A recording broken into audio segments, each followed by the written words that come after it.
Hi friends, welcome back to our channel. எல்லாரும் எப்படி இருக்கீங்க? நல்லா இருக்கீங்களா? கண்டிப்பாக எல்லாருமே நல்லா இருப்பீங்கன்னு நம்புகிறேன்.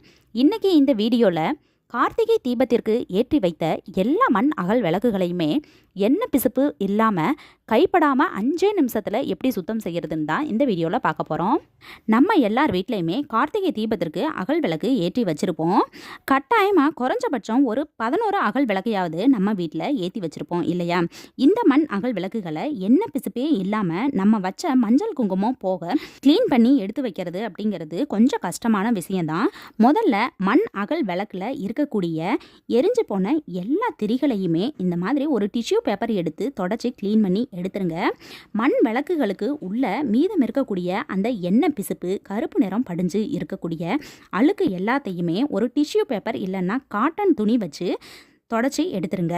உங்ககிட்ட டிஷ்யூ பேப்பர் இல்லைன்னா துணியால் கூட தொடச்சி எடுத்துக்கலாம்.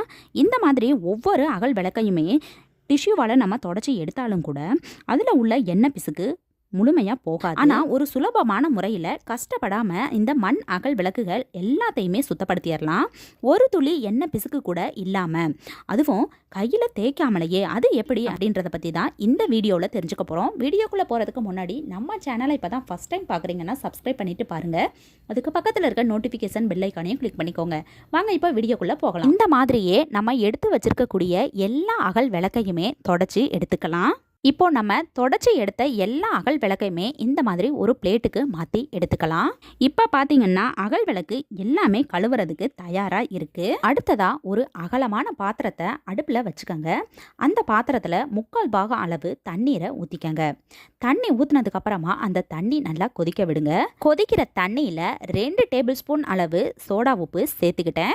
அடுத்ததா அரை லெமனோட சாறு பிழிஞ்சு விட்டுக்கிட்டேன். அந்த சாரை பிழிஞ்சு விட்டதுக்கு அப்புறமா அந்த லெமனையும் அந்த தண்ணிக்குள்ளேயே இந்த மாதிரி போட்டு விட்டுருங்க.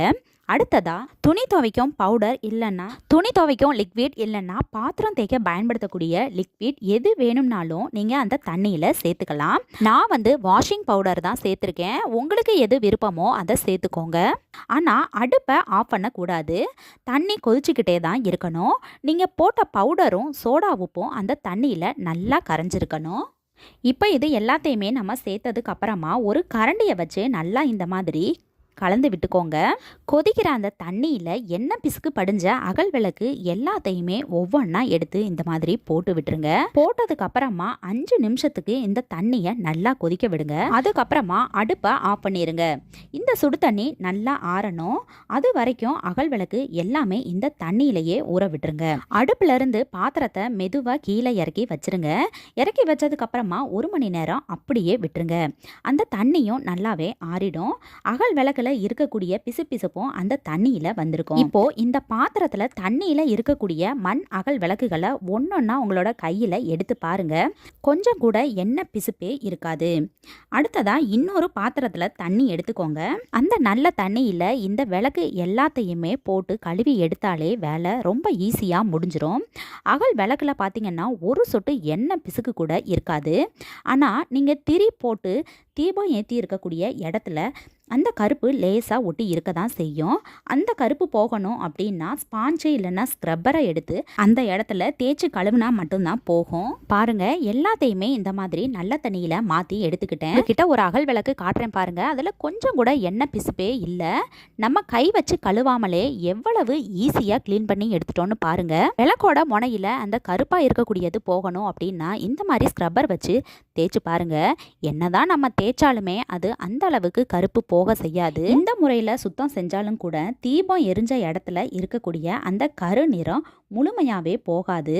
அது கொஞ்சம் இருக்க தான் செய்யும். நல்ல தண்ணியில் போட்டு வச்சிருக்கக்கூடிய அகல் விளக்கு எல்லாத்தையுமே இந்த மாதிரி அலசி எடுத்துட்டு ஒரு பிளேட்டுக்கு மாற்றி எடுத்துக்கலாம். கழுவி எடுத்த எல்லா அகல் விளக்கையுமே தண்ணியை வடிச்சிட்டு இந்த மாதிரி அகலமான ஒரு பிளேட்ல எடுத்து வச்சுக்கலாம். இப்போ இந்த எல்லா விளக்கையுமே ஒரு துணியை வச்சு தண்ணியை சுத்தமாக தொடச்சி எடுத்துருங்க. இந்த மாதிரி தொடச்சி எடுத்ததுக்கு அப்புறமா வெயில்ல காய வச்சு எடுத்து வச்சிடலாம். இந்த மாதிரி வெயில்ல காய வச்சு எடுத்த அகல் விளக்கு எல்லாத்தையுமே ஒரு டப்பாவில் இல்லைன்னா அட்டைப்பெட்டியில் போட்டு பத்திரமா எடுத்து வச்சுக்கிட்டோம்னா அடுத்த வருஷத்துக்கு தீபம் ஏற்றுறதுக்கு பிசுபிசுப்பு இல்லாத விளக்கு தயாராக இருக்கும்.